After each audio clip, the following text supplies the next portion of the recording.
Hi Malika. Hi Harley. Hello everyone. Hi guys. Welcome back to Sonder Salt, the weekly food podcast about the magic of eating. You've jumped in my intro a couple times I now, know. Malika. I'm not really sure how I feel about it. Today we are joined by a very special guest in the studio today. A guest who we've wanted on for a long time, has wanted to be on for a long time. By the time we actually asked, it was like, yes, yes, I'll be there. I've got to play it cool, haven't I? Yeah. I've got to learn how to play it cool. Got to play it cool. We are joined by award-nominated, chart-topping cookbook author, food recipe developer, grill master, Instagram story pro, storyteller, sorrel punch connoisseur, Melissa Thompson.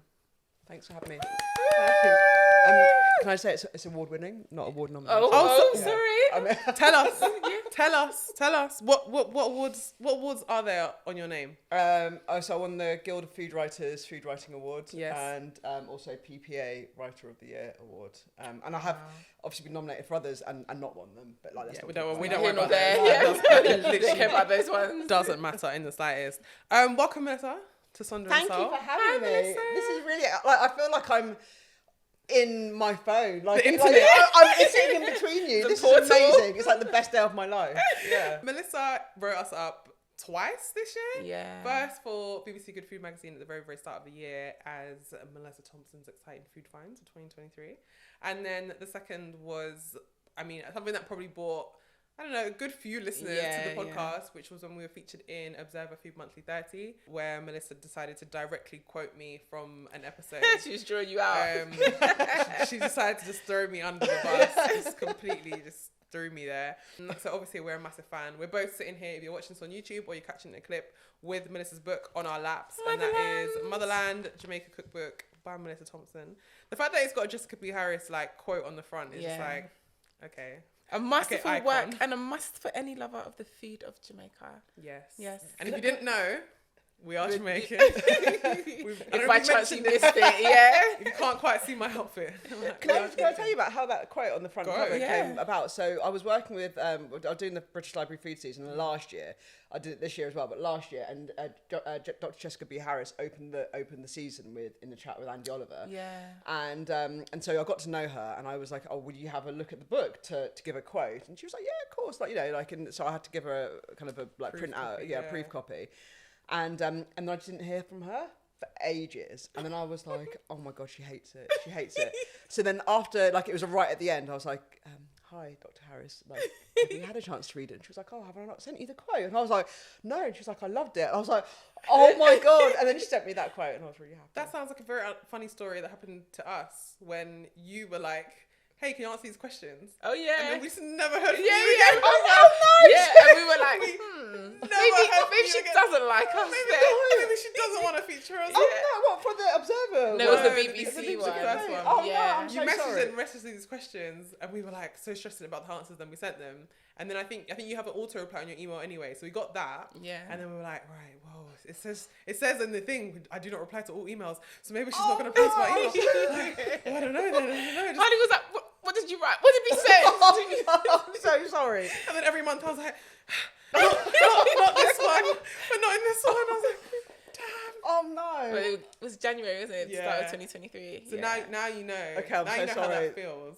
So this is my karma, wasn't Yeah. it? Oh no! I'm so sorry. I'm so sorry. This is like never meet your heroes. It's like you never email your heroes. They never get back to you. So what made you number one write this book? I wanted to read it. I wanted to know the history, and I Yeah. wanted that, there were bits that I knew, and also some things which I don't know were like urban legends or kind of like myths and things like that. And I desperately wanted to have a book that featured the history alongside recipes, and kind of spoke about the evolution of Jamaican food, because Jamaican food, we kind of know that what bits are, that the fact that the kind of curry tradition come from the Indian indentured servants, and other aspects of it that that ackee originated in West Africa, and how it got brought over. But then there were other things that kind of I heard, that ackee seeds were worn as sort of talisman, like necklaces, by people who that then became enslaved and were kind of kidnapped and brought to Jamaica. And I didn't know if things like that were true, so I wanted to kind of explore it. And and for me, I think when you understand the history of a cuisine, or like when you Yeah. understand the history of anything, like you Yeah. kind of are more invested and you understand it a bit more. And I kept on ordering books, and they were never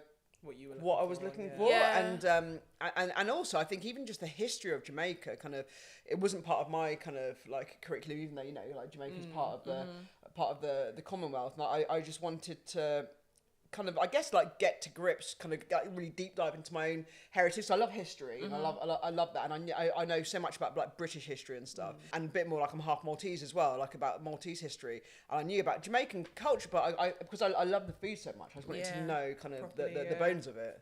No, that's interesting, because I think I don't have many other Jamaican cookbooks on my personal bookshelf. Like, we've got a few at home. We've got the Lean Fire Roots. Gave those a couple goes. I don't have that one. Got like original Beard on flavour. it. I've got original flavour. Yeah. The two Then we've got books. some like classics, but the classics, I say classic not in the sense of like legendary, but the books that don't have any pictures in, that are just like there's one that's called A Caribbean Cookbook. I've got that one. And it's just Who's like that one by? recipes.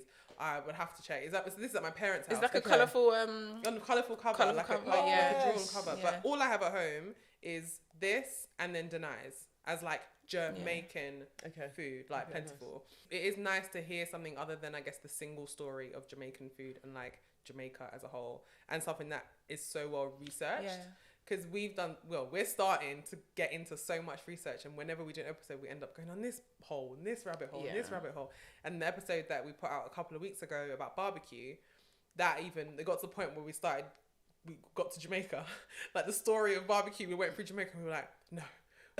We can't go down that road today. So it's like completely noticed and appreciated and acknowledged like how much you put into this book and what it does mean for other people who want this on their shelves, that want this as a time capsule of past and also present. I'm gonna say, I think books like this are really important because, especially in the UK, you've got Caribbean, and that's about it for a lot of people, but they don't understand that there's key distinctions within the Caribbean, culturally, within the food, within the people, etc. So it's really important to have books that focus on Jamaican cuisine, St. Lucian cuisine, Trinidadian cuisine, so that you can actually understand what those differences are. I think I've got a book at home and it's a Caribbean cookbook. I actually think it's by Rosamund Grant. Yeah, I think it is. By Rosamund Grant. And it's a very good book. It's got really nice recipes in it. But if you're not a part of the culture, then you won't always understand or appreciate that Jamaican culture has its own culture. And other islands have different influences as well. We're colonized in different ways and by different countries. So the impact is different on the language and on the food. Yeah, and I think there's so many kind of crossover points, but yeah, exactly, because people are colonized by different people, then you have, whether it's like a Spanish influence or kind of like an English, kind of influence. And I think actually it's doing a disservice to a lot of groups, because like when you lump the Caribbean in together, which happens, and it's the same with like Africa, like if you kind of like talk about African food, like what is African food? But then I think it's, because often when you talk about Caribbean food, I think people end up doing largely Jamaican food and then a bit of the other islands, and so actually it's doing a disservice to Jamaican food, but it's doing a disservice to everyone, all the other islands. And I had this conversation with someone this week, and it was about the fact that I don't identify as being Caribbean. Like, I'm not to say I'm not, but if you ask me what I am, I'm Jamaican. Like, and that's not to distinguish me as in like better than or other than. It's just that I am this very particular thing, and if you are another particular thing, you should be too. People are Caribbean, like people are half St. Lucian, half Jamaican. Those people are Caribbean because their households are going to be that kind of like blend and stuff, but I don't have that experience. So it's almost like, don't expect me to speak for the Caribbean. Also kind of thing. Like, I also don't speak for the Caribbean. My food doesn't represent the Caribbean. It's got certain flavor profiles and certain ways of cooking, which we're going to get into, that are unique to my culture, my family, my people. But yeah, it's interesting how long it's taken for this like to exist in the world, considering like how big Jamaica feels food wise. Like, when you're right, when you go to Caribbean restaurants, air quotes, and you get mostly Jamaican food and maybe even mostly Jamaican chefs, like I'm surprised that there are not more well written books about Jamaican food. Like, this is the conversation that we're having ongoing though, where I think it's a very brave thing to do, to make a Jamaican cookbook, especially as someone that, you said you're half Maltese, you've grown up in the UK. For somebody to make that step and be accountable to the things that they put in the book, the recipes that they're creating, what goes into those recipes. We're always having this conversation whenever we see each other at events, and a lot of the events that we go to focus on standardizing or documenting our foods, but everybody's kind of nervous to do that because everyone does it differently, and then it's all of the ruckus around. Well, that's not how you cook it. It's like, no, that's not how you cook it. That is how we cooked it in my household. Like, I had a conversation once with my brother, and he was at uni making ackee and saltfish, and we've always put pimento in our ackee and saltfish. But one of his friends was like, "You don't do that. That's not what you do." And he was like, "Well, that's what we do." And my mum was like, "Yes, that is what we do in the parts that I grew up in, or that my family are from. Maybe not in other parts of Jamaica, but there's a homogenous kind of viewpoint on Jamaica and Jamaican food. Of everything is the same everywhere, and it's a small island, but there's still differences. So for somebody to make the step to make a cookbook, I think it's a big step. I think it's a really good point, because when you're saying about this homogenized viewpoint, and I think with social media, kind of people are getting more educated, but actually I think it's making it less imaginative or less open to the idea that there is this difference, especially with Jamaican food. It's like this protectiveness. But also I think there are these steps, and I think you've spoken about this before. It's like, you know, if you're not showing that you're washing the chicken, and people are like, why aren't you washing the chicken? It's like, I'm sorry, but I'm trying to make a nice video, like washing like dead chicken and rubbing it with lime. Like, isn't that sexy, like, for a video? So can you just take it that I do wash my chicken? I don't need to show you that. Like, the chicken also got killed. Do I need to show you that? How far do you want to go? And it's also like kind of like having, like, you know, the whole like sort of Scotch bonnet, and the whole time, like in my curry chicken recipe, don't use it. Like, my grandma didn't use it, and it's just, and I put tomato in it, and people were like, no, that's not what happened. It's not, yeah. And it's like people, it's almost like they're sitting in like a throne going, no, yes, no. The judgment is strong, and it's like, and it's not like, oh, that's not how we do it. It's like, that's not how it's done, and that's how what people are always saying. It's like, come on, guys. Like, my mum, my grand's like curry chicken recipe must be, I mean, it must be like at least 70 years old or something. Like, you know, she's passed away now. And like, maybe that's just not how she did it. Like, I don't know how she came up with that recipe. This is how I've developed it, based on like taste and memory and everything. And also we have that episode about taste and flavour, and one of the big components of flavour being like emotion and memory and nostalgia, and like what that does for you. But I think, just to reiterate Malika's point, and there's a conversation that we're going to have properly on another day, but it's that this is very brave to do, but it's also very necessary. And even though people are sitting on their thrones being like, yes, no, ultimately, when the man comes along and does it before we get to do it, then there'll be a ruckus. So it's like, appreciate that work that's being done for your community, even if you don't necessarily, if you're going to then write in here plus pimento, then do that. Absolutely. If you want to write in here plus browning, do that. But like, appreciate, I think what you've done here is groundwork that for sure, that can now be built on in a way that could not have been done before, or that would not have been done like in our best interests beforehand. Like, that's conversation for another day. Thank you very much. I appreciate that. Like, you have to get your flowers while you're still here to receive them, because this can't be like, 100%. We take things like this for granted. Like, I buy cookbooks because sometimes if it's like, it looks cute, or there's one thing in there, or it's just like I'm building a library. So I think it's important for me to have, but people don't always appreciate the value of a book, especially with the internet. People have blogs. I could throw up a recipe today with no research, no real knowledge, not having done any of this work, traveled, actually tried to understand the history, and somebody will click. If you've got your SEO down, that will come up, and that's what they'll take, and they don't have all of this context, which I think is really important. Yeah, absolutely. So the reason that we've asked you to come here today is to give you your flowers, and also talk to you about jerk. So feeding Nasty into that conversation. Jamaica does have unique cuisines. It has unique cooking styles and methods. And I think something that I've become more aware of doing the research for this, and just growing older, thinking about things, talking to people, is like, yes, how small the island is as a small island, but it's also very regional, and how cooking styles differ, in doing the research for this. So we're going to talk about jerk. To you, caveat everything allegedly, to you, in your perspective, in your opinion, what is jerk? So for me, jerk is the cooking of protein, and I think the traditional jerk, like, you can jerk other things, you can jerk vegetables, but I think for me the essence of jerk is the cooking / smoking of protein over fire, but using the smoke, meat that's been seasoned in certain ingredients, and there are variations to that, but there are you know, like maybe 5 core ingredients to that, and so jerk is both the product, but it's also the method of cooking. Me and Harley are like, right, correct. what is jerk? Yeah. That should be the opening question for anyone. The chicken you cook in the oven. Right. What is jerk? Oh, I had some jerk rice once. Yeah. What? Can I say as well? I was gonna make some jerk pork and bring it in. What? And I know this is really annoying. Someone said I was gonna do this, but I didn't. But I just didn't have, like, this week's been a lot. Because you were saying that you haven't had any barbecue this year. Is that right? Yeah, that is so it's true. correct. Yeah. I mean, Do you know what the what? hell? Listen, no problem. We'll find the time. We'll come to you. I'll send you a care package. Yeah. Like, I'll make it I'll happen pick it up. sometime. Like, you don't even eat pork. And also, this is what I didn't know. I didn't know if you both ate pork. I do eat pork You're not supposed to. on occasion. No, listen. That was in my youth. I've grown now. And sometimes this is for research purposes. I need to verify what's in the book by tasting there. But does it make you feel uncomfortable eating it? No. Because it's like, if I eat rabbit, because of like sort of traumatic childhood experiences with rabbit, I'm like, objectively I know it tastes nice, but actually it's not sitting that comfortably in me eating it. Well, I had it's because we're not doing our like highlights at the moment. I went out recently to Hill and Shook. And I really like that restaurant. It's like a butcher shop that turns into a cook shop restaurant. I think it's been your highlight before. Yeah, I really like it. And I had their pork chop with apricot.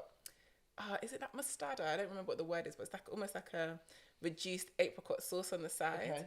But I've never in my life had a whole pork chop like that. And I was like to Harley, oh my God, like I feel like there's parasites in my stomach because I've never had a whole pork chop. But I've had jerk pork before, when it's cut up into bits, and I love it. Yeah, okay. I actually prefer it to chicken. Yeah, same. Yeah.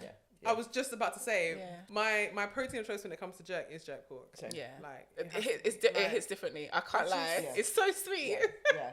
And when you get that kind of like that the fat and just kind of the rendering, how all, and just, it's like, I think for the pepperiness as well, it's such a better vehicle, I think, than the chicken. The belly. Just, so good. And also I think with chicken, it's quite easy, like, for chicken to dry out. Yes. And I think with pork, because of the fat, like, you can kind of take it a lot further and kind of get a lot more smoke onto it and stuff. So you just mentioned these 5-ish fundamental elements of jerk.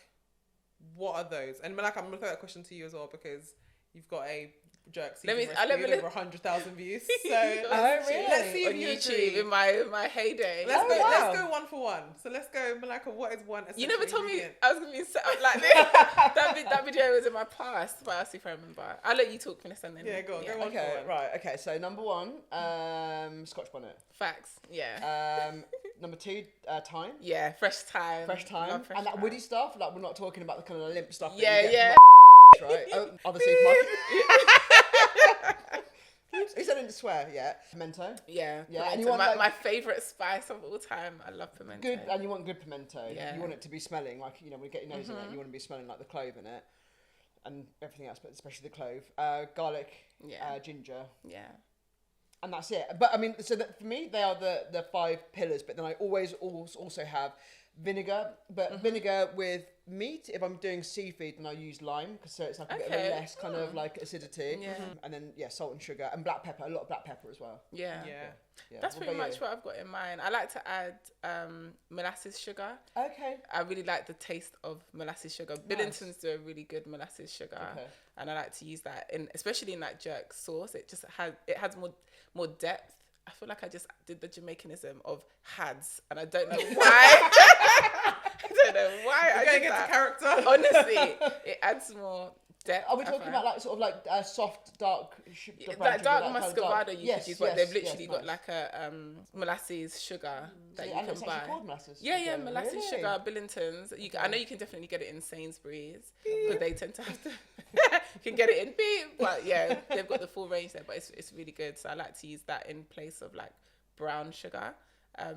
But yeah, everything you listed pretty much on my one as well. Definitely. And I mean, some people Spring like, onion. That's spring probably, onion. or scallion. Yes, scallion. Yeah. And then and I always put like half, and actually I put half of a red onion in mine as well. Some people put soy sauce. I don't do that. I don't object if people want to do that.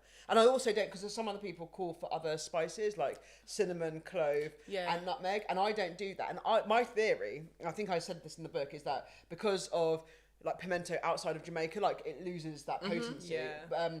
And so I think that Becomes it's a because pumpkin people, spice blend. yeah, it's like it kind of yeah.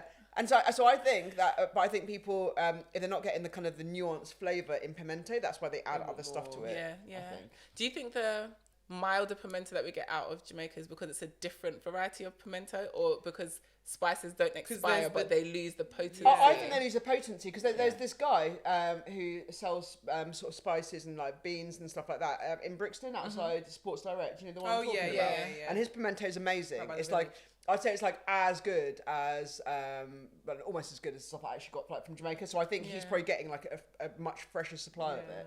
And I think the problem with a lot of supermarkets is that it's been sort of sitting on the supply sort of, chain is wild. Because also there's Pimento Hill in Borough Market, and her stuff smells good. I haven't used it, but you can tell by the smell.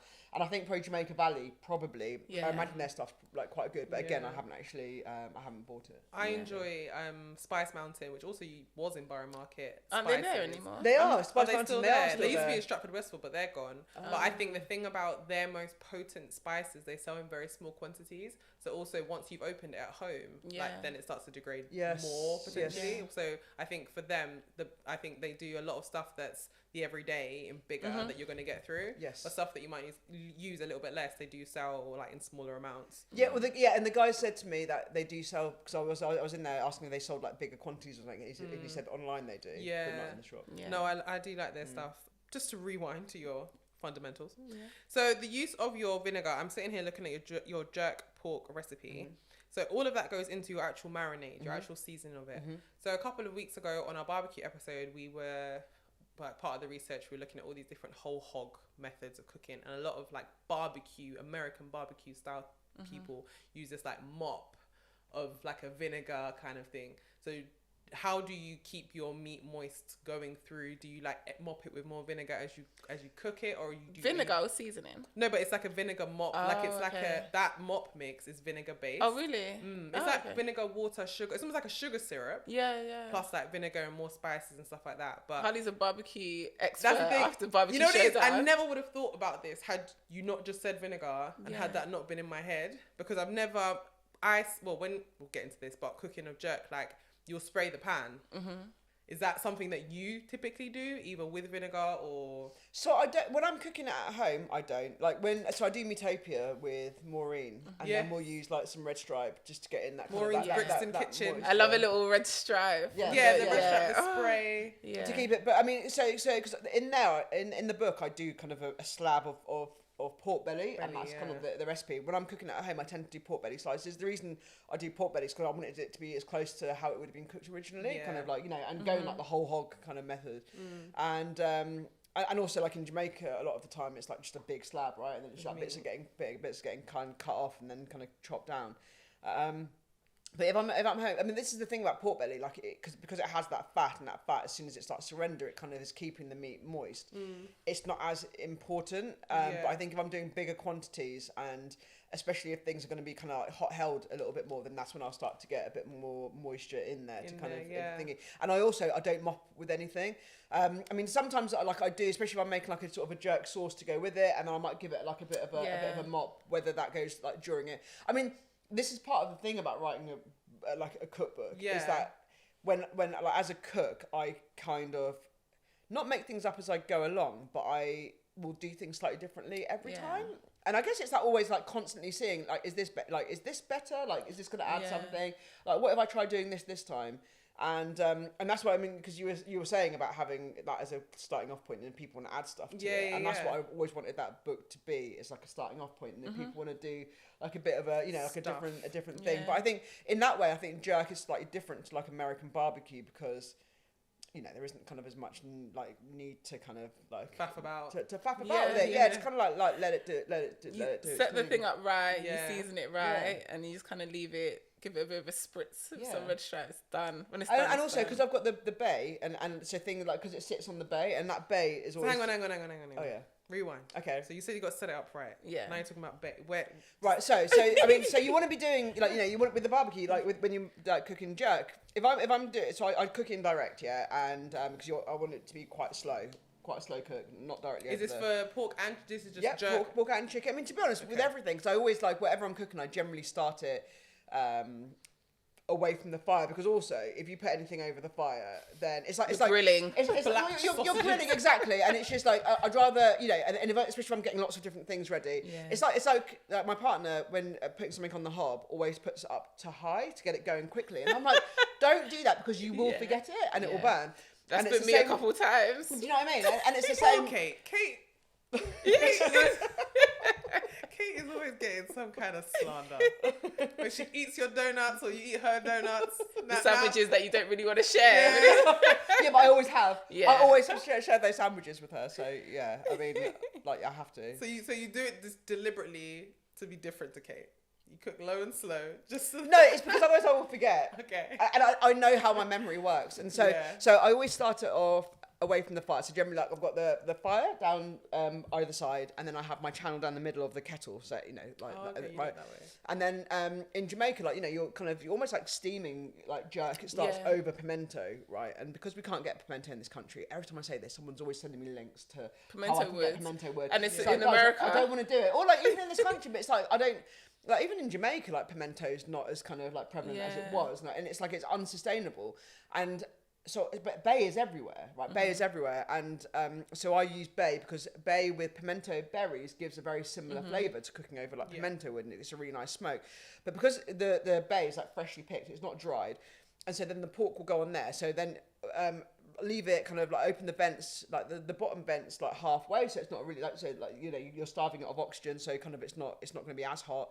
And then when the top of it gets like quite nicely cooked, you turn it over and it's almost raw on the other side, because it's cooking like the bay is kind of going to be like steaming a little bit, but it's forming a barrier and really protecting it. So it just cooks until you turn it over, and then it kind of cooks a little bit more on that side, and it's just imparting that lovely flavour and just cooking things nice and gently. And then eventually the bay will kind of get quite dark, and you know, like it's kind of done, and then I'll take that off, and then I used to put the pork back over directly over the fire, but even in that middle channel, it will still get a nice kind of like golden, like caramelized, like delicious kind of. And so it doesn't actually need any direct heat, and it's just nice and low and slow. You can be doing other things, and it's not like, oh my god, it's going to have burnt. And it's just like, for me, that's it. And then rest it, chop it up, a bit of like, you know, a bit of like jerk sauce over the top of it. It's like, it's perfect. So do you have a jerk pan, Vanessa? No, I did, and then I got rid of it. I wanted to. You've got about 13 barbecues. Yeah, I've got a lot. I've got a lot. I find the like on a proper jerk pan. I mean, maybe this is me kind of being a bit out of practice, right? But it's like the heat regulation's a lot harder. Okay. And I'm having to like douse the flames a bit more rather than just having vents that are quite like solid, because the vents on a jerk pan aren't. It's kind of like aren't solid. There's a guy in Penge. If anyone wants a proper jerk pan, there's a guy in Penge who builds jerk pans. Yeah, proper jerk pans. Yeah. Oh, like traditional kind of. Oh, nice. Interesting. Like all drums. Yeah. There's a lovely picture on page 163 of your book of that process that you're describing in terms of like the bay leaves on the fire, like just them catching colour. Like, I can smell this page. Yes. You know, I can actually 163. Like, you say? 163. Yeah, I can smell that page. But that's very valuable insight, because I think a lot of people were shocked. They were calling us like bougie and fancy for our distinguishing between grilling and barbecuing on our barbecue episode. But then I think people understood like what we were trying to say in terms of like cooking over heat, smoking, like direct if it's got, also if you can cover it, if you can actually like let it smoke in a covered place. But then also, I think, the direct versus indirect thing was like a really big part of that. Smoke ring, like cooking over pimento wood, gives a certain colour to what you're cooking.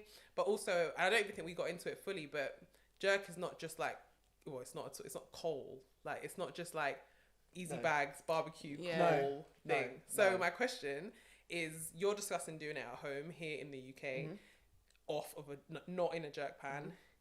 Is that jerk?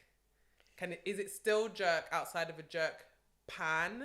Yeah, because actually, I mean, if you go to jerk pits in Jamaica, they're not using jerk pans. I mean, they're kind of using like pimento wood, right? It's like almost like a raft, like beams, and then the meats, and then whether you've got like your zinc over the top of it or like more wood over the top of it. I mean, I yeah, it's a good question, I guess. I'd still say it is, because I think it's about the principle of how you're cooking it. Yeah. And I think because of the ingredients, and again, I think it's like a sort of a, I don't know if divergence is the right word, Like but a it's Venn like diagram of yeah, like, and it's like all qualities. these things I think that kind of go, and it's like, all right, and so like, you know, like are those kind of circles like crossing over enough for it to be jerk? I'd say it was, and I think again it's that natural evolution of being like away from the country of origin, and taking something like, you know, using the bay, using the kettle like barbecue, and rather than using, you know, I mean, because I was like Drumbarbecue do really good drum barbecues as well, but I mean they're quite bougie, right? Like, you know, like Drumbarbecue, they're really good barbecues. But I don't even know whether they're made from like all drums actually, or whether they're kind of just like fashioned to look like that. Yeah, we watched this Munchies. Munchies have got a series about Jamaican food and loads of different things. They go to different countries and experience jerk chicken. There's one that we watched about the jerk kings of Kingston. Yeah. And in it, we were both like, he basically kept distinguishing between two things he was cooking: pan chicken and jerk chicken. Yeah, okay. And distinguishing that this one is jerk because I've scored it to the bone. I've stuffed it with all of those ingredients that you're talking about. And it's been marinated for a certain number of time. It's salted. And it's particular type of marinade. Particular type of marinade and whatever. And then there was just pan chicken, which just seemed like also seasoned in some other way, that was getting cooked over the same like coal and wood mix, but that was not jerk chicken. There seemed to be a distinction. So it's like in my head, that Venn diagram of like, what does it take to be jerk? The pan, the actual being in a drum is probably not what makes it jerk chicken at all. I think it's like the technicality of it. Does the appliance that you're using give you the distance required for it to smoke appropriately, as opposed to grill? Be it a pit or a jerk pan or a grill, barbecue, whatever that you've bought, as long as the end goal is kind of achieved, where your chicken is sitting here, the heat is there, it's indirect, it's smoking, it's like, then it is jerking essentially. So let's talk about ovens. Right. Okay. Can you make jerk chicken in an oven? Like, where on the Venn diagram does the oven sit? Like, do you know, I mean, this is something that troubles me a lot, because I find it so hard to answer, and I want to say yes, and I think you can kind of, but then it's never going to be as good. Yeah. And I think everyone, and the reason I want to say yes is because not everyone has access to outside space. Yeah. And I don't. Do you know what I mean? And so no garden. Yeah. And so does that mean that you can never cook jerk? Right. I mean, what do you think? Yes. Really. Yeah. To be honest, like. To me, there's certain food that I won't even bother to replicate. Like, I've spoken to Malaka about this before, about Jamaican food as a whole, certain dishes, just because I know I don't have the expertise, but also it's like, I don't want, what I just heard you say is you can make jerk chicken, you just make bad jerk chicken. And I don't want bad jerk chicken. Do you know what? Or average, just say average. I don't want average jerk chicken. So I'd rather just either go out and buy it, or go, if my parents obviously have a garden, if they're going to do it, or go to a place like Maureen's and like experience it somewhere outside. I feel like my choice to be like, I really want jerk chicken, so I'm going to put it in the oven, is like, I've got to have COVID. Yeah, I'm in the middle. I've got to be trapped inside my house. I think I'm more in the middle, because like we said, jerk chicken is basically built up of the cooking method, but then also the seasoning. So it's not going to be jerk chicken, but you can create a nice dish by seasoning your chicken with jerk seasoning and putting it in the oven, cooking it in a particular way, and then putting a nice sauce on top of it.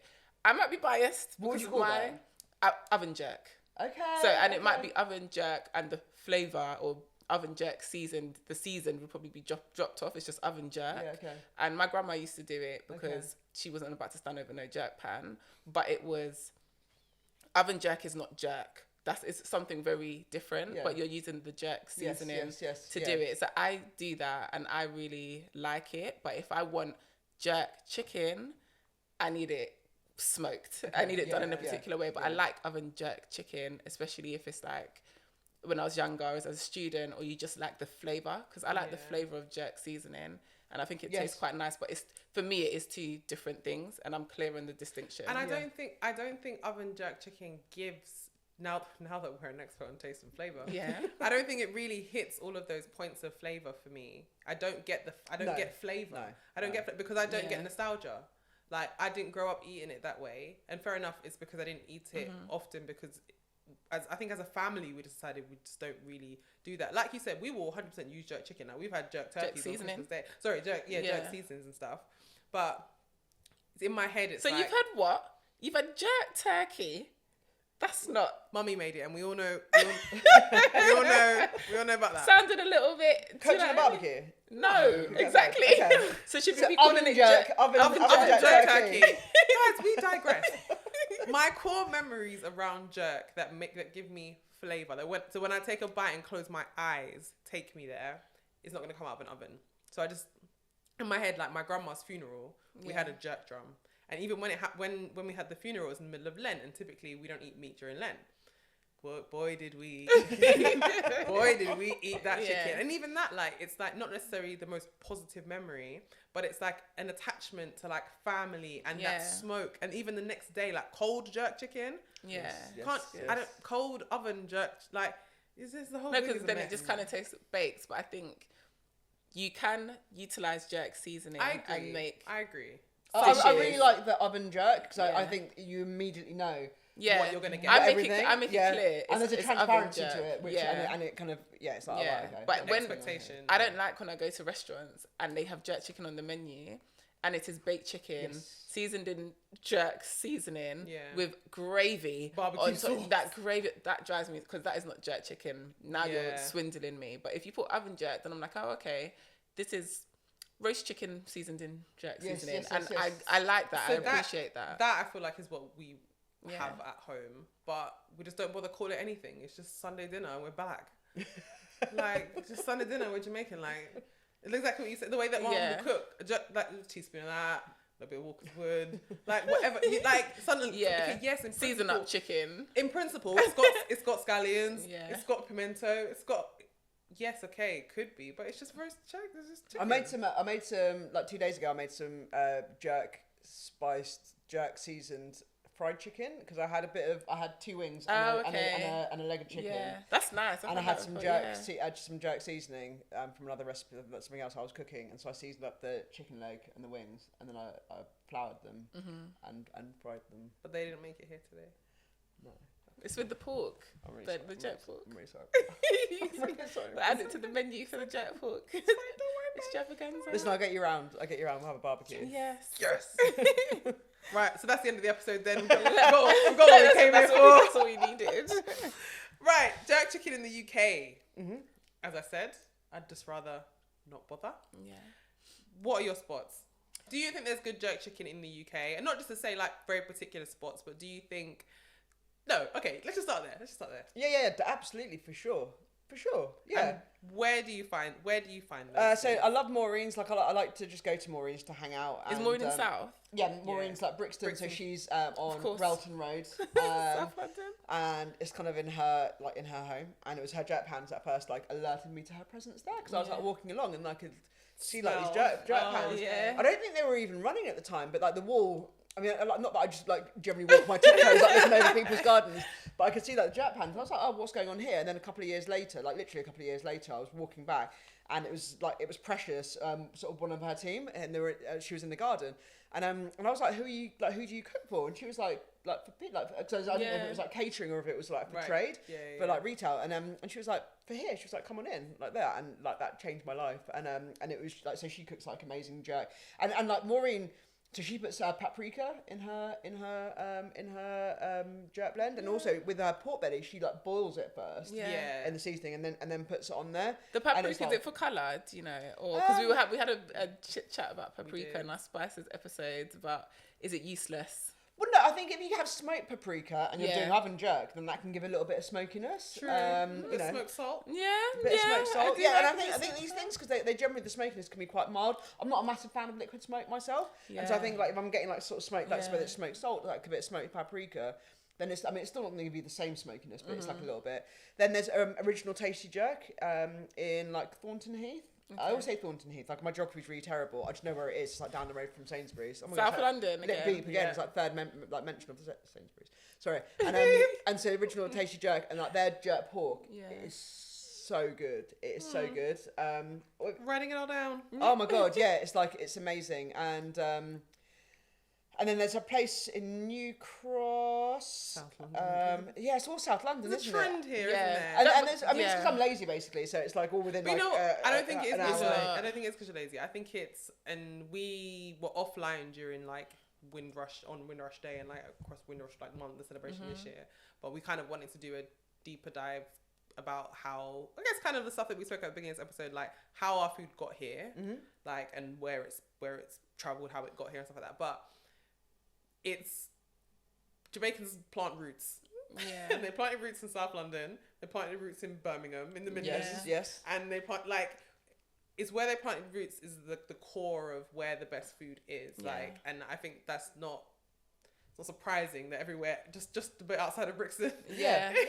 is like where the best food is going to be. Because Like, it's always done for the community, right? exactly. It's done Yeah. for the community, people's families. Like, you didn't move very far away. You started up a new business. It was just like your shop, your parents' shop down the road, whatever kind of thing. There are a few places in North London, but I find Caribbean. They're not jerk places. Okay. Yeah. They're Caribbean restaurants. There's been a couple like jerk spots that pop up in North London, but I think part of keeping a high standard or presenting a product that is actually like true to what it is having the people around you to hold you accountable. Yeah. And I think having a bigger Jamaican community in South London, it's harder to sling the nonsense. Yeah. Absolutely. Whereas in North Amen. London, a lot of people don't really know what good looks like, and it doesn't taste bad. And again, this is going back to that flavour episode that we did, and it's more than just how it tastes on the tongue. If you know what good jerk chicken actually tastes like and what jerk chicken actually is, that it's not just about it being seasoned, it's also about the cooking method, the fact that it's being smoked over particular wood, etc., to get a particular taste, then you'll be like, this ain't it. Yeah. And I find myself a lot of the time driving around North London, like, it's okay, like the food is okay, it's not terrible, but it's not giving me good Jamaican food. Yeah. And you can tell, right? You can, like, even just by looking at it, I think. I did a video once with a friend and we cooked jerk chicken. And the jerk chicken tasted really nice, but it was taking ages to cook and we were in a bit of a rush and we took it off like quite early. It was cooked, but you want this like the skin to be quite dark, right? Like there's kind of it's almost like a sort of a blackness to to proper jerk. And someone in the comments was like, it needed a bit longer, and I was like, oh, yeah, it did. Yeah, it did. Damn you. You caught me. Yeah. That's funny. Because now I'm thinking as well, like, there is good jerk chicken at places like Carnival. Yeah. There's also bad jerk chicken at places like Carnival. But just like after Carnival, where do they all go? Where do they all go back to? Do you know where they go? They go home and then they pop up outside of the dance Yeah. at 2 o'clock in the morning. the jerk man, that's outside the dance at 2 o'clock in the morning. I think a lot of them, like you said, they are caterers or they pop up in random places. They're not always when in I came out of establishments. when I came out of the Beyonce concert, which was held in Tottenham Hotspur Stadium, so in North London, and I came out and I was trying to get to the station, just wanted to get out there kind of quickly. I could just hear dub. And I was like, what's going on? And then my nose was like, go that way. I didn't get any, but literally after the dance, I think it's outside their shop. They didn't actually have the shop open. I doubt they had like a license to get people in the shop at that time of night, but they just had drums outside. Yeah. And I was like, wow. I love that. But also, I think there are a lot of people who just they open up maybe on the weekend, and it's just like a couple of jerk pans, and it's so like hyper local because there's I think a guy who does it in Deptford, and I've been messaged about him, and I think he opens on Saturday, and you have to go, like, and I think he sells out quite quickly. Like my brother, he messaged me and he was like, Melissa, I've just had like the best jerk chicken. He was like, this guy just like set up and it was almost like, I know like my brother ends up with this jerk, but I don't think the guy, like he's not established and he wasn't selling it. I don't know whether it's for friends. I imagine that everyone is sorting him out a little bit, but it's like it's word of mouth, right? It's word of mouth. Community as well. Yes. Those places in North London, not only is it they don't have people to hold them accountable, but they don't always have a community to serve. So they might be chefs that can cook authentically, but they will adapt it for the people that they're serving because that's what they have. Like if it's too spicy, then and there's no one in the area that can actually eat that kind of food, then they're probably gonna have to like water down what they're Yeah. working with. Well, but it's almost, I think that's why, because a question I think that I often get asked, and it's a discussion that probably you guys have had as well, is like, you know, why has Jamaican food in a way not penetrated, like beyond Jack, penetrated like the British psyche? And I think it's because Jamaican people are like, if you don't like it, then don't eat it, because actually we're cooking it. There's a lot of ego in the culture. Yeah, and but in a way that I think like Indian food and Chinese food, when it first came to the UK, did bend to make itself more appealing, and that's kind of now they're turning the tide on that, and that's why you're seeing a lot more hyper like regionalization with like Chinese and Indian food, to the point where you can't even describe stuff as Chinese, like really, because it's actually what region, what region is it coming from? It's true. And whereas Jamaican food's always like, well, you don't like it, you don't have to eat it, kind of thing, like jog on, and I love that. Yeah.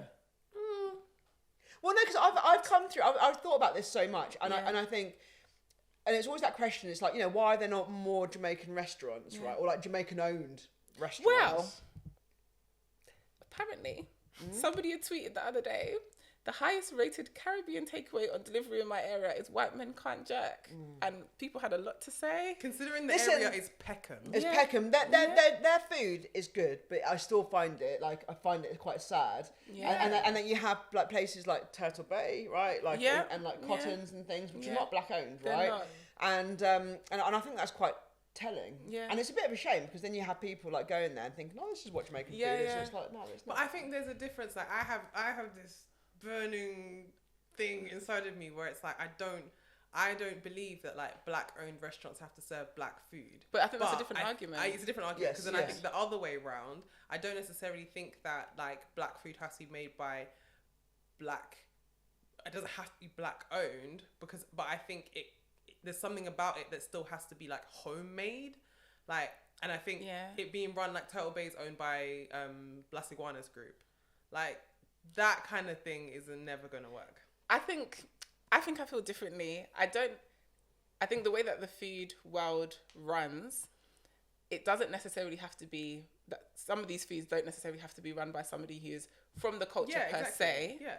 But I think there is I think you even mentioned it in your book, Melissa, about people are cooking these foods that have no knowledge or real appreciation of the food, and that is the bigger issue. But they have the access and will be championed as pioneers of the food. So, like, one example that I do like is Ivan Ramen and his story within Japanese food culture and ramen culture, and they've really embraced him and they really respect him because he's done the work. Whereas with a lot of black foods and just black business in general, you have people that come in that literally don't care about it. It is literally it is just about profit purely. And they're just extracting yet again from like sort of like from like Jamaican culture, from black culture, and they don't give anything back. Yeah, literally. So I think until we're in a place where we're able to have that dynamic, then yes, technically we should be able to do whatever kind of we want as long as you're doing it well. But we just don't have that. I think a question that I've always had is and I haven't figured this one out, is about why there aren't more like black owned, Jamaican owned restaurants. And then I'm like, but does there need to be? And then I think, what would happen if they did exist? Like, what would a lot of people say?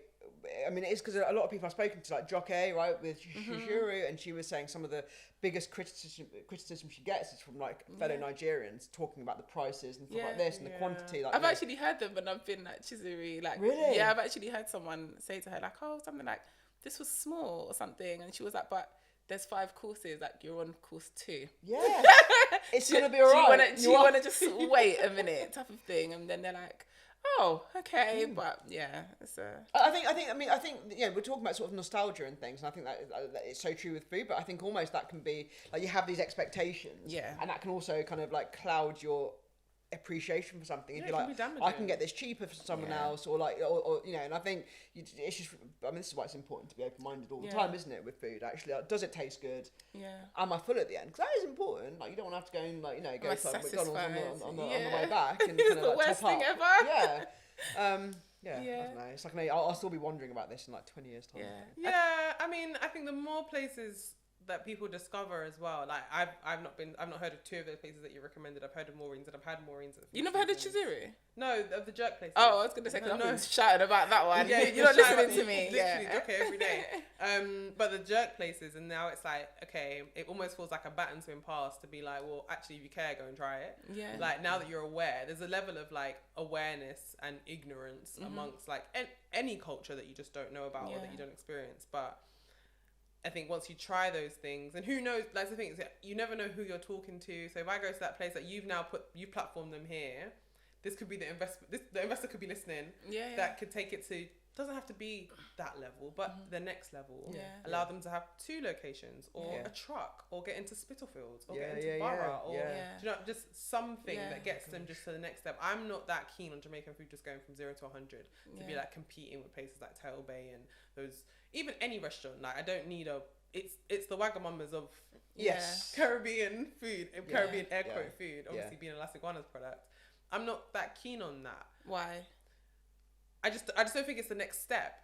Like I'm not keen on it ever. I just don't think it's the next step. But I think that's the step that the restaurateurs are probably just like aiming for. Like you dream big and like you want the best. And also when the best is getting the highest rate, not the best, when the biggest are getting the highest ratings on places like that, you just feel like I've got to get up there because I need to knock them. I need to get. I'm better instead of being like better, smaller. Yeah. But anyway, we digress. This is a conversation for another There's day. so much to say. Yeah. There's so much to say about this because I think there's also a conversation to be had about the restaurant landscape in London anyway. That's what I was going to say. I was coming home, like we just spoke about a jerk drum popping up out of nowhere, which is great.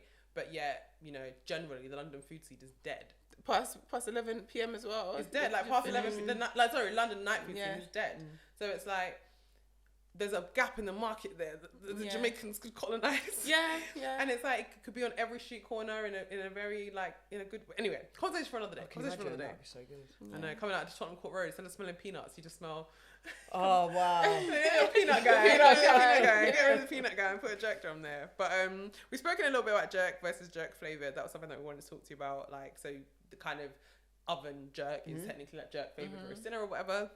How do you feel about things that are not protein being jerked? And that isn't like, you could jerk seasoned fish, and I know a lot of people are doing like mushrooms, like oyster mushrooms skewered for like vegan diets and things like that. But I mean things like jerk rice. We know how Melissa feels. It's in the book. I need to hear it from the horses now. Yeah. Like jerk rice isn't. It's not a thing. I mean, I guess you could. I mean, could you? What? You. No. Okay. Melissa is like, no, I could be shooting myself in the foot. I'm trying to rather than just dismiss it immediately. I'm trying to have nuance. I'm trying to listen to my own advice. We don't do that. No, I don't think you can. I don't think you can, because how would you do that? Yeah. You know, I mean, you could cook like, what is that? No, you could do like jerk chicken rice, right? By like proper, a one pot. well, no, like that jerk that's been cooked, that like jerk chicken that's been cooked properly. And then, because I always like to repurpose things and make them quite interesting, you could sort of like cook that up on the like a fried rice. Oh, like jerk chicken fried rice. But not like jerk rice isn't a thing. It's not a thing. I'm sorry. Is it then jerk spiced rice? Yeah. Pretty much. Jerk spiced rice. What about other food products that pop up in terms of like convenience foods that are jerk, in terms of there being like jerk, like almost, I don't want to get the name wrong or say something about the wrong brand, but there's like some meals in the fridges that are ready to go that are like jerk chicken. So now you've got to take it home, and then your instruction is like to microwave it. Well, it's if I ever see this in the supermarkets, I always have a look at the ingredients, and so I've done that. That Morrison's had something that was like jerk something, and I was like, and they had pimento in it, so I was like, okay, well done. Don't think it had Scotch bonnet in it, but I still think, I mean, you're kind of getting into that whole diagram. It takes away, for me, it takes away the magic, right? Whenever you buy like anything that's kind of like ready meal, part prepared or something, I think, unless it's come from a chef or a cook, and it's been, I think it's like the danger of mass marketing something and having it in like plastic and things. It kind of takes the romance, it takes away the bastardization of the foods. Because in my head, it's like, say for example, like the Itsu model, like Itsu, the food chain in London, where it's like prepackaged-ish, convenience-ish, but they also like freshly serve it over there and then put it in the container. Like, it's not in the container for long. Like, it's not in the container for long. I feel like that could be the next kind of iteration of conveniencing Jamaican or Caribbean food, but like long life. Yeah. I'm not okay with that. There's certain things I don't think everything has to be treated the same. So there's certain things you can turn into convenience food. Don't know what that is, not gonna say, but there's definitely things within Jamaican food that you could make into a convenience product, like patties. Yes. Yeah. For example, It's which I already think happening, which right? You can happens. get it, yeah, Exactly. you can Something get it in like supermarkets. jerk chicken patties. no. Exist? That's yeah, and I'm not here for it. I'm not gonna lie to you. Why? You want curry I just chicken don't in like it. Yeah, I don't like it. I think a good cheesy beef works for me. Just chicken patty, Have you had the ackee shrimp patties? patty. What about curry chicken patty? I don't Yeah. mind that. Yeah, I curry don't mind that, chicken. but a jerk chicken patty, I just don't like the filling with the jerk seasoning in the patty. It doesn't work. When I for me. had, sorry, tangent, but it's what we just do. I had the ackee patty for the first time in Jamaica. I was like, is this, in my head I was like, yellow on yellow, yellow, just yellow. So much yellow. Yeah, it's It was nice, really right? good. Yeah, It's smaller. yeah. It's a bit Okay, smaller okay. because it's vegan. It's slightly different pastry. I think And it it's- wasn't too mushy. No, Okay. but But again, it's in Jamaica, so they're probably like, yeah. and it's you coming can straight out cook of the juicy ackee a patties, little like bit. straight out fresh fresh ackee. fresh Oh, ackee, gosh. whatever. Okay. Yeah. But that filling, no way they could convenience that filling. Yeah. Like beef and cheese, Yes. Yeah. jerk, chicken, lamb, saltfish. Yeah. You can get away with. but Yeah, I I don't think I don't think everything should be a convenience food, but I definitely think it's important to understand what should be, and then to get the access and get it there in particular ways. Because I think just in terms of the understanding or the appreciation of the food, and getting it to a place where it is financially viable as a cuisine for people to grow and build businesses off of it. I think I made this point on a previous episode where it's hard sometimes for a culture to penetrate because people just do not have the awareness of it. And one of the ways that people are exposed to different foods is through the supermarket and just in their day-to-day eating. So if you can even just taste one thing from Jamaican food that you appreciate, sometimes people run around and say, yeah, I like Jamaican food. I think it was like a conversation about Indian food. Yeah, I like Jamaican food, Yeah. and maybe I want to go and try Jamaican restaurant or Jamaican takeaway and that kind of thing. But I don't think something like jerk chicken, rice and peas Should be it. in the fridge Yeah. I don't think it's that. Yeah, because it needs to be tasty enough to want to entice Yeah, people to go and exactly. explore it more. And also, I think I'm part of, like, I don't use Facebook anymore, but but I have like a profile. My cousin sent me a link to this, like, I think it's called Caribbean Cooking in the UK or something. Right. Okay. And they were talking about they were asking about cookbook recommendations, and my cousin sent me a link because she'd said my book, Motherland. And then so I've been like tapping in every now and again to go like to have a look at it. See 'Cause what it's people quite, say. see what people are saying about that, but also Blocked. it's quite funny because people like cook their food, Yeah. and then they present it, and everyone just like, it can be either really harsh or quite nice about Yeah. it. And then there was someone posted something, and they called it like Caribbean something, I don't know. Out And, of the book? someone in the no, this is like oh. another post.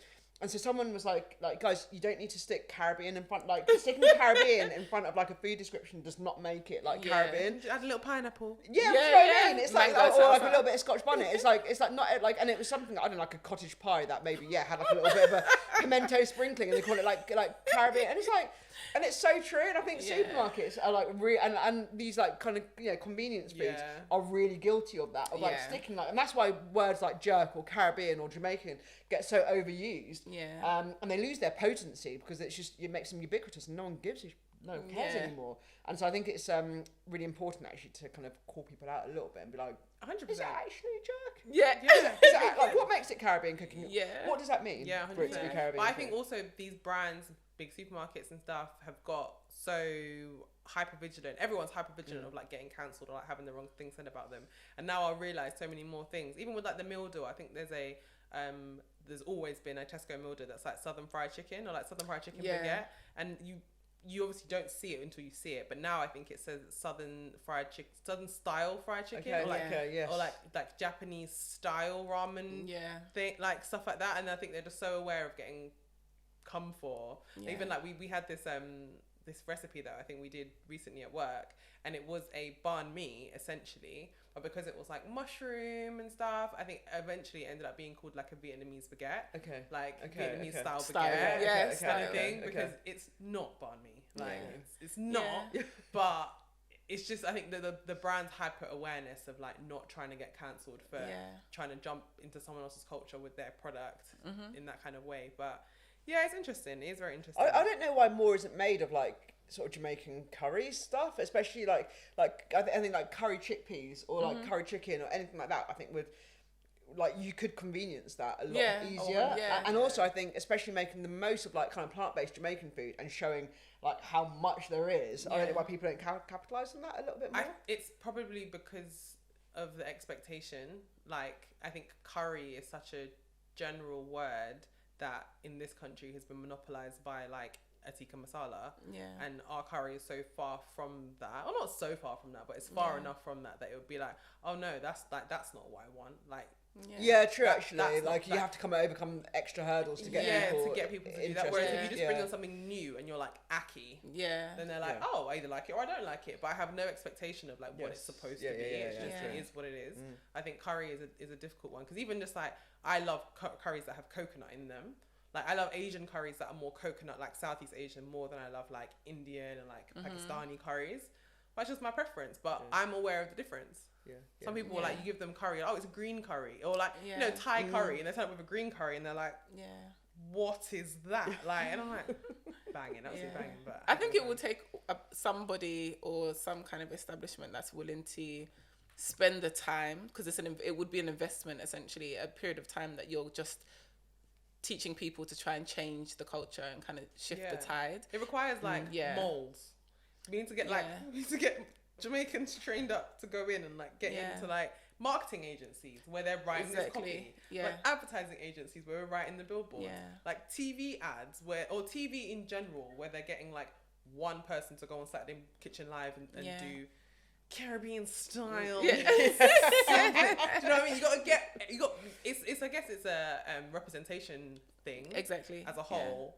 But it's still right. It's not just representation in individualism. We still need to have come together and been like, okay, once a month, this is what we're going to try and infiltrate the people with this month and go back out and do it, rather than everyone going out and being like, no, my grandma's curry, no, my grandma's curry, no, my grandma's curry. We should do that, sort of like potluck dinners, because you know Jenny Lau. I thought you were going to say what, like start a cult, like? No, Jenny Lau from Celestial Peach, and she has that pot lunch, and people turn up, potluck lunches.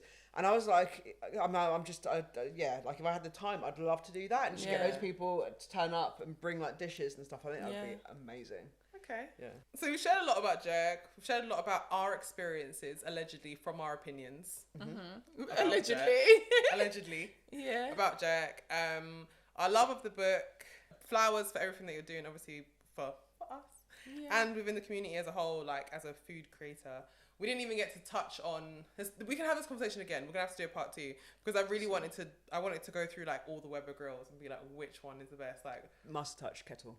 Okay, there we go. Yeah, that was it. Done, nice and easy. Done. Yeah. And like there's so much more to you as well. It's like it's not this book and the conversation that we're having now is also not your single story of like your experience in food, and also you've got this. Well, by the time this episode comes out, I don't know, it'll still be like a special cocktail. Thing, like in a restaurant. Like there's so much more that you're able to do outside of just Jamaican cooking, Jamaican food, which I think also needs to be like celebrated. And there's so much that you can bring to conversations outside of one, particularly about Jerk. But thank you for having the conversation with us. Thank you for having me. Malika has a couple more questions. Some more pressing issues. Okay. Just serious. Let's get to the real stuff. I need the quotables for when I decide to start writing articles. Yeah. Okay. As you know, we love a good controversial opinion and a lovely, dirty, guilty pleasure. What is your controversial food opinion that's going to rub people the wrong way or start the right conversations? And what is your guilty pleasure that you like to eat when no one's watching or when you're with special people and you want to indulge? Okay. So I guess my controversial food opinion is that like we don't need another chili oil recipe. Like all my sort of fellow people online making recipes, like we don't need another chili oil recipe. It's kind of getting to the point where they're all the same, and that goes for so many other foods. Like I don't need to see anything else with like Biscoff or hang on. You know, like, hang about. Are you a Biscoff fan? Yeah. Crunchy Biscoff from a spoon. Yeah. Oh, but are you not just like bored of seeing it everywhere? You know this. I understand what you're saying, and we have an episode about this called the social media menu, where I do think there is an issue within the content space around certain food. But I think there are still better things that can be done with like a caramelized biscuit spread that hasn't been done. But you're right. I'm done seeing the things I've seen. Things get oversaturated, right? And I think you could probably like swap the names that we have for months with like what was hot that time. Yeah. Right, like, you know, March could be like wiped off and put like carrots, because for a while everyone was into like baking carrots. Yeah. And it's almost like they invented them for the first time, right? The colour, the rainbow of carrot. The Yeah, carrot yeah. rainbow. Yeah, and it's like invariably something sprinkled on top, and then there's also like the month where everyone puts stuff on like some sort of creamy thing, like whether it's ricotta or like whipped feta, Labneh. like kind of labneh, Yeah, and yeah. it's like and that whole like way it's done, and it's like, all right, yeah, like it's tasty, but it's like a bit, and you're ruining it for me. I love stuff. I love putting this stuff on like cream or like ricotta or whatever, but you're kind of ruining it for me now, because it's like it's all I ever see, and so that kind of oversaturation is like my kind of. I mean, maybe it's not even that kind of controversial, but the fact that I see boring. it all the time, it's boring. That's what I say. Yeah, Boring. it's boring. It is boring, and it's not original. Yeah. Okay, fine. Do you know what's funny though? I have that same kind of feeling, but then I look at the things that do well, and a lot of the things that go viral, they are tired and they've been done before, but for some reason, people still, it's like people just are so used to the familiarity of this thing that they engage with it. And I think it's like a chicken and egg type of thing, because you try to do original things, it doesn't always do as well if your performance metric is engagement. But I think it's because as well it's always someone's first time. Like Yeah. I went to a gym recently with my cousin, and he was like, the thing he loves about his gym is that like it's always someone's first time, and everyone's very much about that. So it's the same kind of thing. Every time someone walks in, it's the same like, hey, welcome. So it's like when you're making the kind of recipes, like sometimes I come across that chili oil for the first time. And it's so interesting that you said that your trends are seeing things like carrots, because these are not necessarily the trends that everybody's seeing. Like chicken Alfredo January, sprinkle cake February, like cannabis March. You know what I mean? So it's like, I think it depends on what corner of the internet you're in. Will depend on what you see. Yeah, true, actually. And I mean, that whole CBD, the whole CBD in food. And I even said at the time, I was like, I don't think it's going to penetrate that much. And I think people were like, I think I was right, because it reached a saturation point, and now no one really cares about your CBD, like infused, like. But there's also how many people take in food content but don't make the food. Yeah. So as long as it looks good, someone's gonna share it, because it's gonna be like, oh my god, look at this. It's like, oh my god, look at that. Save. Yeah. Whereas like the people who are gonna go on and make it, they've made it, so it's ticked off. Yeah. And now they're looking for the next good thing to make and the next good thing to make. So I think I agree with you completely, and that's what that whole episode was about. But I will stand up for Biscoff. I knew you was gonna end on that note. Anyway, Melissa, what is your guilty dirty secret? I guess if like I'm ever feeling a bit rubbish, and I will order Popeyes fried chicken, and I will order too much, and I will eat it, and I will try to dispose of all the evidence in the house by putting stuff straight into the outside bin. That's how I do that stuff sometimes. But then I will tell Kate about it eventually, because I can't really have secrets from her. And I'm like, she walks through the door and you're chicken grease. You know that one crumb that you can't feel, but it's right there. Because they also like I hate like, because there's a massive lack of like fried chicken on the bone in this country, I think. Like so many people do tenders, and like tenders kind of bother me. But I did order their tenders, and I was like, oh, they are actually not bad. But I really like their wings. I don't bother with like the burgers anymore. And they have this like, is it like a habanero hot sauce? Yeah. Really, It's I think nice. it's really nice. And a bit of a gravy. So I'll get like a wing, I'll be like, habanero hot sauce, a gravy, like this. And I kind of alternate between the two. And it just makes me happy. So it's kind of a guilty secret, because I like in the process of it, I'm like, no one will ever know about Popeyes. this. Like, and then I'll tell Kate, and so obviously it's not like There's a proper fried chicken recipe in this this bad book. boy. Who's got the time? Do you know what I mean? Like when you're feeling that guilty, that oh my god, I need fried right now. Yeah. Popeyes is not my fried of choice. Who's yours? I don't know. I actually will just go fish and chip shop. If I want oil and salt, I'll get fish and chips. I'm starch chips. Yeah. Okay. But my mum and my dad, to be honest, are like KFC. Okay. Like KFC. Okay. Really? To the bone. And it's funny because on the episode we did with Kerry, she said that she loves KFC and she couldn't taste. She has no sense of smell, so she can't taste. And it was literally like, she's like, I love KFC.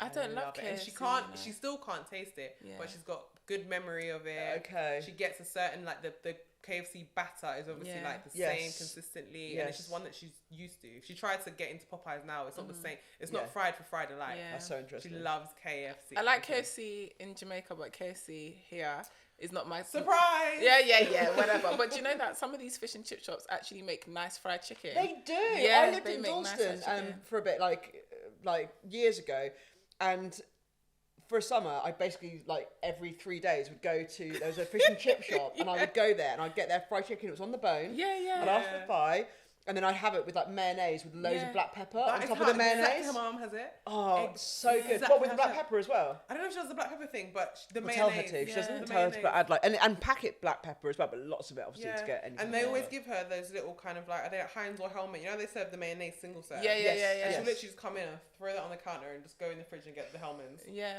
Like, no, they serve good. And the thing is with some of these chip shops is they have, like, good quality chicken that they're frying. Like, it tastes like it comes from a butcher. Yes. And it's really nice. Yeah, I discovered that one this really? year. When my local chip shop, I was just like, this chicken is hitting. Like, this fried chicken. Haven't heard that on your highlight of the week. Well, dirty secret, guilty pleasure. It will be the next episode. Another episode of Guilty Pleasures.